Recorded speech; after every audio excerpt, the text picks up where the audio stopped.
Umabot sa 4.5 milyong halaga ng mga tampered at counterfeit na LPG cylinders ang nakumpiska ng mga otoridad kasunod ng pagkakaaresto sa 5 individual nito lamang ika-24 ng Abril.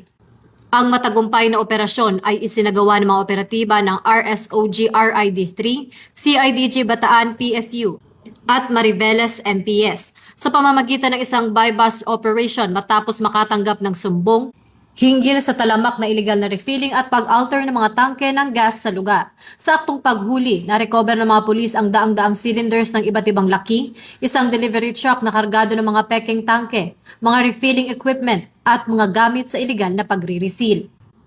Binigyang diin ni Pro 3 Regional Director Police Brigadier General Jess B. Mendez na ang hakbang na ito ay bahagi ng mas pinaigting na focused agenda ni Chief PNP Police General Jose Melencio Nartatis Jr. na nakasentro sa pagpapalakas ng operasyon ng pulisya at pagtitiyak sa kaligtasan ng publiko.